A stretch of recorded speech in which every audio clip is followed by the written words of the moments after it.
ቤተሰብ እንግዲህ ሰሞኑን አባሲ የኦርቶዶክስ ጭፍጨፋ ላይ የተደረገውን ነገር ሁላችንም የምናውቀው ነገር ነው።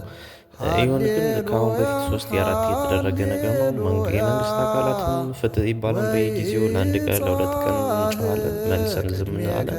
ከመንግስትም የተገኘ ፍትህ የለም። እኔ የሚመስለኝ አንዳንዴ አንድ መንግስት ማለት የሀገሪቱን የዜጎችን ደህንነትና ሰላም ማስጠበቅ ነው። ሆኖም ግን የሆነ ችግር ሲፈጠር በዛ ላይ እርምጃ ወስዶ ዳግም እንዳይፈጠር የሚያደርግበት የራሱ የሆነ ድርሻ እና ግዴታ የሚወጣበት ነገር ነበር። ግን ከ3 4 በላይ ነው አርሲ ላይ በኦርቶዶክስ እምነት ተከታዮች ላይ እንደዚህ የሚደረገው። ግን ሁሌ ፍትህ እንላለን፣ ከመንግስት የተሰጠ ምላሽ የለም። እና አንዳንዴ እሱ በውስጥ አደራጅቶ ኦርቶዶክስን ቤተክርስቲያን ለማጥፋት እና አንድን ሃይማኖት ከአንዱ ሃይማኖት ለማጣላት ነው የሚመስለኝ እንደኔ ግንዛቤ። ምክንያቱም አንድ መንግስት ያንን ዜጎች ማንኛውም ሙስሊምም ጴንጤም ካቶሊክም ማንኛውንም ሃይማኖት ተከታይ ሰላምና ደህንነት ማስጠበቅ ነው የአንድ መንግስት ግዴታ። ግን መንግስት እንደሌለበት ሀገር ነው እየኖርን ያለነው። አንድ ሰው በሃይማኖቱ በዘሩ በብሔሩ የሚጨፈጨፍበት ነው እና ለዚህ ፍትህ ያስፈልጋል። ለዚህ አንደኛ መፍትሄ ደግሞ ቅድሚያ መሆን ያለበት መንግስት ራሱን ደብቆ ዝም ካለ አንደኛ የእሱም ስራ ሊሆን ስለሚችል እኛ የኢትዮጵያውያን ወጣቶች ኦርቶዶክስ ተከታይም ልንሆን እንችላለን። ሌሎች ሃይማኖቶችም ያው ሰው በመሆኑ የሚያከብር ሃይማኖት ካለ አይ ቲንክ እኛ ኦርቶዶክስ ተከታዮች ሰው በመሆኑ ብቻ ነው የምናከብረው። መገደልም የለበት መፈናቀልም የለበት። ሰው እስከሆነ ድረስ መኖር አለበት።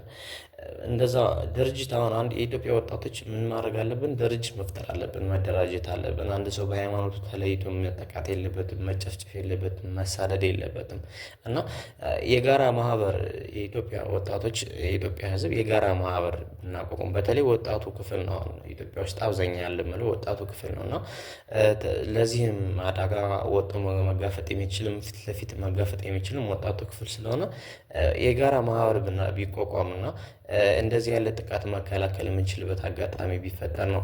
ሁለተኛ የኦርቶዶክስ ሃይማኖት ኃላፊዎች እንግዲህ መምህራን እንግዲህ ሲኖዶስም እስካሁን የሰጠው ጉዳይ የለም ማለት አንድ ሰው መጨፍጨፍ ቆይቷል። አይ ቲንክ ክርስቲያን ነህ ኦሮሞ ነህ አንተ አማራ ነህ እየተባለ መጨፍጨፉ የቆየ ተግባር ነው፣ አሁንም እየተሄደ ነው። ግን በተለይ በተናጥል ደግሞ ኦርቶዶክስ እምነት ተከታዮች ላይ በሚደረገው ዝም ማለታቸው የሃይማኖት አባቶች በጣም እየገረሙኝ ነው።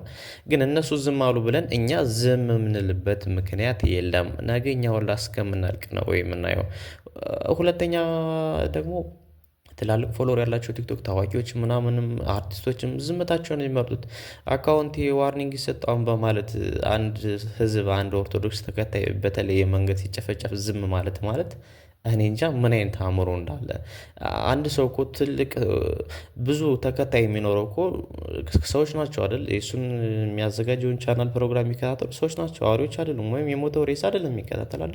ታዲያ ለነዛ ለቤተሰቦቹ ለጓደኞቹ ካልቆመ ለሚጨፈጨፍ ህዝብ ካልቆመ የእሱ ቲክቶከርነት ምንድን ነው? የእሱ አርቲስትነት ምንድን ነው?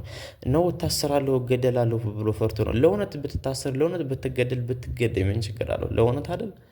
እና ይሄን ታሳቢ መደረግ አለበት። ግን ዝም አንልም አይደለምና በተለይ የተደራጀ መንገድ ቀርቶ የመንግስት አካል ይሁን ራሱ መንግስት ይሁን በሃይማኖታችን ከመጣ ዝም ብለን የማናልፈው ነገር ነው።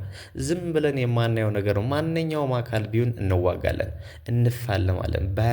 በሃይማኖታችን እስከመጣ ድረስ አንገታችንን እስኪቀላ ድረስ እንዋጋለን።